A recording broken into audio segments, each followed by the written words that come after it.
Alright guys, this is going to be the real EDC update video. Not to say that my other EDC video was unreal.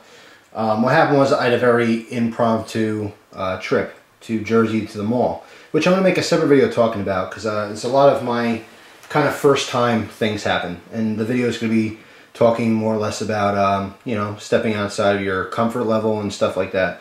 But anyway, out of the blue, decided to go to the mall. I was actually doing someone an errand. Took their vehicle, and I really just didn't have much on me. This was like, hey, they called me up, I was home. Hey, can you do me a favor? Can you run to the mall? Blah, blah, blah. We got Christmas stuff going on. So I was like, sure. And I didn't grab much, and that was it. So I pretty much only had my wallet and my knife on me, you know. So that was realistic. I carry lots of crap. I usually carry lots of crap, and that's just a perfect example that I don't always have lots of crap. It's just how it is. So it was real. And I thought it'd be funny to do an EDC video on an escalator, because I know no one does that. And you guys know I'm strange. So this one is going to be my actual EDC video to show you what I normally have been carrying the last couple weeks. Now I'm going to start off with gun stuff. Alright. First of all, being winter time, let me back this up just a little bit. I have a nice big winter coat. Now it hasn't been super cold yet, but I got one of these kind of classy coats. I usually wear just hoodies and stuff in the winter, but I figured I'd get myself a nice thick winter coat. You know, it's got the big old buttons on it. This one happens to be, let's say this one is made by, if I could find the tag, Merona, which I have a couple pairs of their shorts that are really comfortable, cargo shorts. So that's the maker of this, and it's just like it looks like a businessman's jacket. You know, I think it's classy. You know, just looks really nice. It's just better. It's an actual jacket. I usually don't have a winter jacket, but now I do. So what I've been doing is, because I've been wearing this, the inside left-hand side has a interior pocket. Okay, like you would have like on a suit or something. Now in this pocket, I've been carrying my full-size Glock. All right, which is my Glock 36. You guys have seen it before. All right, we'll do a quick little safety check. Yes, it is loaded. Nothing in the chamber. Alright, so how this is carried is just like this in the pocket with no holster, okay? Now I found that when this naturally carries like this on a cant, it's very easy for me to reach in, okay? And because this is on my left side and I am righty, the way I carry it like this, I just reach in and naturally grab, you know, with my shooting grip. And this is like a silky material, doesn't snag up on anything, doesn't catch, comes right out in a full, you know, grip, ready to shoot. I do still carry condition 3, so it's completely safe to carry it like this. Nothing's going to happen. You can pull that trigger all day long, and it's not going to fire. There's no holster in here. It still stays very secure. It does not wiggle. I don't really move around too much when I'm wearing this jacket. It's kind of just, you know, walking around outside. But I have tested it by jumping up and down, and I kind of kneeled on the ground a little bit, just trying to move around. And I found that even if it cants even more, it doesn't snag. My real concern originally was that the sights on the back of the slide were going to kind of hook around, and the material would grab it in such a way that it was going to be hard to pull out. And so far, no matter what I do, it comes in and out very simply and very easily. All right, so it's been very, very good for this. Now, originally what I wanted to do was carry my backup pistol in my jacket and my full-size sidearm on my, you know, hip. But it just so happens that it's a lot more comfortable to carry it this way. It's a thick, heavy jacket. It supports the weight of this gun perfectly. It's extremely comfortable, and like I said, it's very easy to, you know, get in and out of the pocket. All right, so it's fast to get to, which is very important. So what I've been doing is, besides my full-size carry, I've also been carrying my backup on my person, on my waist. All right. Now, the problem this presents is that if you go somewhere, and let's say you go into a building and you take your jacket off to hang it up, what do? Leave your gun with your jacket? So far, I have not been in a situation, for my personal, you know, lifestyle, where I need to go hang my jacket up somewhere. If I'm hanging my jacket up somewhere, it's because either I'm at work or, you know, I went to, say, like a doctor's appointment or something like that. And so far, if I know I'm doing something like that, I don't carry this way. This has been just when I'm walking around town, or if I have to go run errands at the store, somewhere where I know where I'm going to have my jacket on me, that I'm not like situating somewhere and actually taking it off. Alright, obviously this would be a problem, like I said, if you're going to go to the doctor's office and you need a physical and you have to hang up your jacket. You don't want to leave your gun unattended somewhere. That's obviously, it should be obvious that it's not a good idea.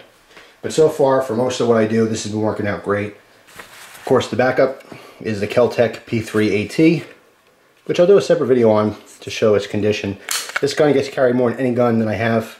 I just do not leave the house without a gun. So, see, it's unloaded for this video.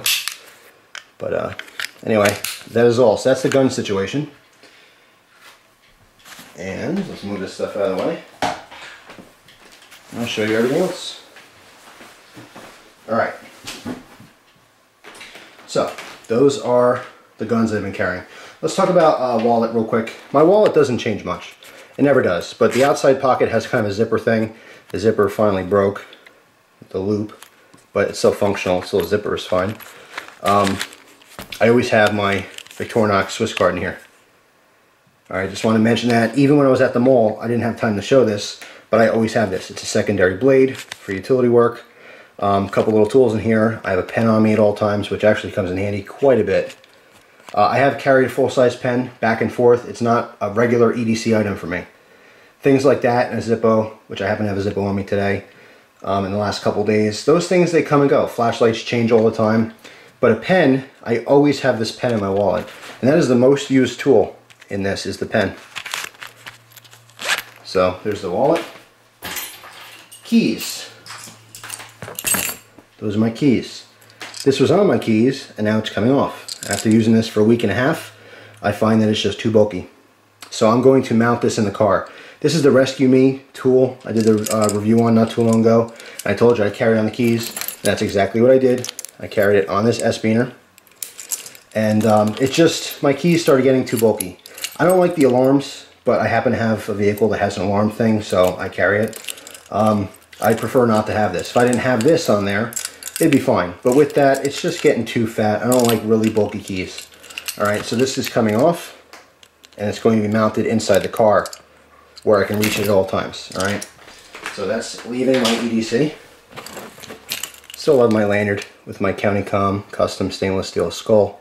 It's pretty cool. I get lots of compliments all the time. Just normal keys besides the keys. The S-Beaner, which I just showed you. This is also from County Com, but you can get them a lot of different places now.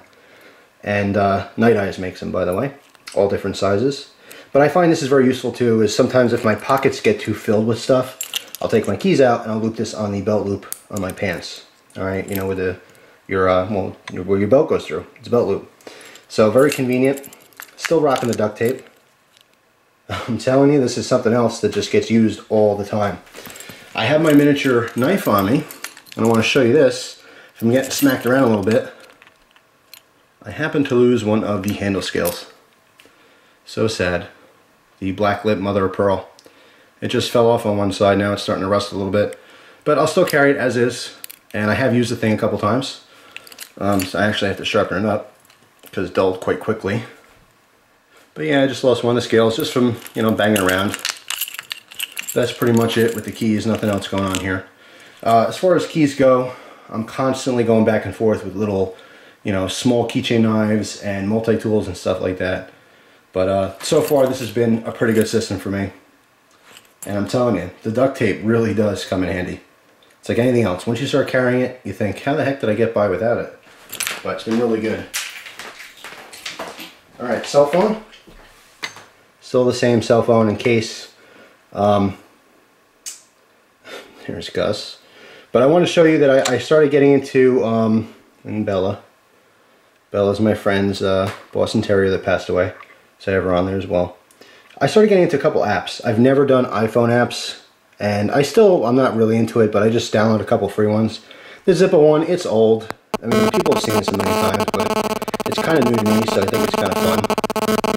I don't know. So I have my little Zippo app here that I like playing around with.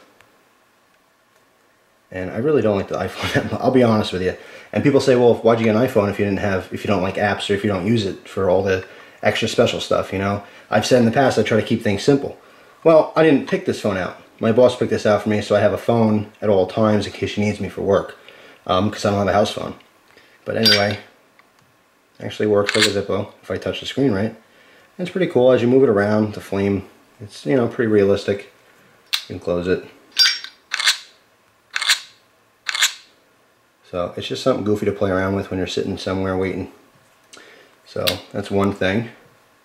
Yeah, it's a cheesy free app, shooting guns, and it sounded a lot cooler than it is. I mean, it's kind of cool, but it gets old pretty fast. You just basically pick a gun, handguns and long guns, and you just tap it to shoot.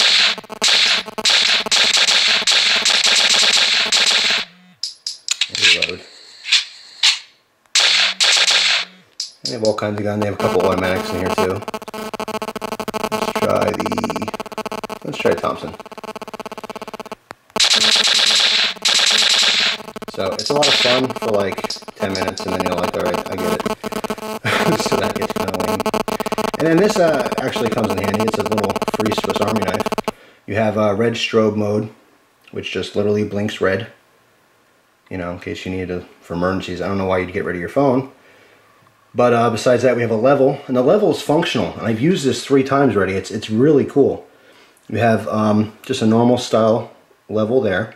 And this one obviously has both axes, so you can kind of just, you know, place the ball in the middle to make sure something's level. Like my chair right now is, you can't see it, but it's almost level. Then of course you can actually calculate it, or excuse me, you can calibrate it to make sure it's right and everything.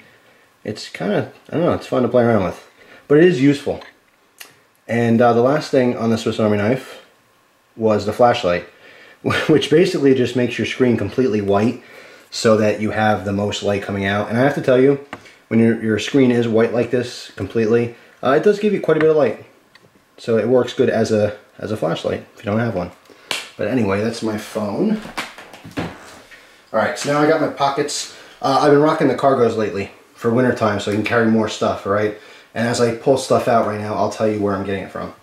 So the first thing is my front left pocket. Usually my cell phone's in, so that has nothing else in it. On my belt, obviously I showed you before, or I was telling you before, how I have the Kel-Tec that rides inside the waistband on my right side, okay? And on my left side, I'm carrying a Zippo. This is the antique finish Zippo in one of the open or skeletonized Zippo carriers. Now you can hear it's starting to get some play in it from use, which I don't like. So I'm going to stop carrying it because I have a fear that the Zippo is going to fall out. Basically how this works is the top kind of lifts back and the whole thing slides out. So when it's on your belt, you just clip it to your belt. It's really easy to use. Slide it in, click it in place. And it holds pretty good, but like I said, it's starting to get a little loose. And I just don't like things rattling, and it doesn't feel as secure as it was when it was new. Alright, so now my front right pocket, I have my Choli changer, which still carrying, still very useful. You guys, every time I show this, people ask where you can get it. There's the website, coindispenser.com. They have a couple other things there too, but this is pretty versatile. It's just an easier, faster way to carry your change. I have found that with time, that some of the change loosens up like this. If you're very active and you're moving around a lot, like I was taking a walk with the dogs and I was jogging quite a bit, and when I was done, I had one loose quarter in my pocket that fell out. Okay, and like a dime or a penny was kind of like that. So, you know, it's not completely secure, but I have had a lot of use with this since I got it. So it's starting to loosen up a little bit, but for the most part, it still keeps everything nice and tidy for you in your pocket. And you definitely don't have that jingle jangle, which a lot of people don't like. Alright, next to that in my pocket, down the bottom, is my one of my favorite small flashlights, the 4.7's Preon. Single AAA. It's got the 3 modes, low, medium, and high. Alright, lots of use on this thing. You can see getting pretty beat up. The anodization is starting to wear off in a lot of places. But it's a fantastic flashlight and definitely a go-to flashlight for me. Alright, besides this one being my pocket, on my front right leg pocket on the cargos, I've been also carrying a brighter flashlight. And I've showed this in the past, and people have asked how it's been. And I'm telling you right now, it's been amazing. That's the Chloris NT10. It's just an awesome, awesome flashlight. It's a little big for me in the pocket with other stuff. If you're just carrying a knife in your pocket, then it's fine. But I have a couple other things in there, obviously. I usually carry my multi-tool, which I have not carried in a while, the little Leatherman P4 squirt. I've replaced that with the flashlight and trolley changer. So this has been in my leg pocket. So if the Prion is not bright enough for what I need it for, I break this out and it's plenty of light. So pretty cool. Working out really good. Alright, so my knife I've been carrying is clipped in my front right pocket. This is the newer Gen Medium Cold Steel Voyager. This is the one that Tex got me. It's been working out really good. Razor sharp. Ergos are still really good. I did use it for about 6 or 7 minutes straight. And remember I was telling you in my initial video of my present stuff that the pinky might present a problem. There's a little bit of a hot spot. I did find that it was rubbing in the pinky and it was getting pretty sore. But other than that, it's been really good. Very strong. Lockup's still great. I mean, it really locks up like a bank vault. So it's been an awesome knife. Pocket clip. It's starting to break in a little bit. It is very aggressive on the pockets, guys. Between the texturing and the cold steel clips just being so darn stiff like they are, I might take this one off and just bend it a little bit just to kind of break it in faster. So that is it for my pockets. On my wrists, a couple armbands. I showed this on the escalator video. These rubber band things, bracelets, they've been around for a long time. A lot of charity things give them out. All kinds of causes, breast cancer and just everything you can really think of. They have these little wristbands and I like them. This one I've talked about in the past. This one just says train on it. The reason I have this is just for motivation, to make sure I try to stay healthy and exercise and eat right and stuff like that. It is motivational for me. The watch. I'm rocking that cheap Giants watch again. And I know I'll catch flack for being a Giants fan, but like I've said before, I think Stubby made fun of me. He went, ugh, Giants. And you know what? It's my team. And most of the time they stink, and a lot of times they let me down. But a true sports fan will stick with their team no matter what, through thick and thin. And the Giants just happen to be my team. Grew up in Jersey, and even though the New York Giants, New York can have the Jets. They can keep them. Because as far as I'm concerned, New York Giants are really the New Jersey Giants. They used to practice in Jersey anyway. But anyway, that's just a cheapo watch. It works. It's fine. I have more expensive watches. I have nicer watches. I just switched over this. This Timex Expedition band is extremely comfortable. Especially in wintertime. I'm wearing thicker clothing and stuff. It's just, I kind of forget about it. It is very comfortable on the wrist. The other band here, I got from my food store. I donated. It says, believeinheroes.org is the website. And this was just to support our soldiers. The other side says, just believe in heroes. And I truly believe our soldiers are our heroes. They protect us every single day. You don't even get to see them. But they're doing their job to keep us free. So I thought I'd show my support and donate some money for that. On the other side, I'm doing dual survival bracelets. I'm kind of into like the thicker, I'm into bumping my tripod. That's my thing. It's weird. All these videos I have, and it's all like behind a tripod. Anyway, yeah, I'm into like the thicker bracelets kind of a deal now. I don't know how long it's going to last like this, but I used to just not like anything on my wrists. And now I'm totally into it. It's fine. I like kind of building them up a little bit. I do have some, silver bracelets and stuff like that. I haven't really worn in a long time. Maybe I'll swap them out. Start wearing more stuff. I have a really nice leather, it's like a thick 2 or 3 inch leather bracelet that I used to use when I flipped my balisong, so I wouldn't slice my wrist open. Might start wearing that thing if I could find it. But anyway, that's all, guys. That's my real EDC or realer EDC for most days this last month or so. So I'm just gonna put this stuff on the table here. Oh, I didn't tell you, I carry a spare mag as well. This is in my left leg pocket on the cargos. Alright. So, yeah, it looks like a lot of stuff, but like I said, with the winter coat, cargo pants, really can't beat it. I feel pretty prepared most of the time. Most of the stuff, it's not just for looks. I mean, it does get used. Artisan Tony made a nice comment not too long ago. And he was just saying how, like, people make these EDC videos and it's a bunch of crap they don't really even carry. And I say, yeah, some people do that. But all the stuff, and he wasn't referring to me, but I did reply and say, yeah, my EDC stuff is real. This stuff I really do carry. I don't necessarily use it all, but it's just good to have. Like the Zippo, don't need it, but it's just good to have. Trolley changer, not a necessity whatsoever, but it's convenience. Flashlights do get quite a bit of use, and so does the knives. Of course, the guns don't get used, but they're there just in case. And I'm glad they are. So that's it. That's my real EDC video. Hope you guys enjoyed it. And thank you very much for watching. Hope you guys enjoy the rest of your day. Take it easy.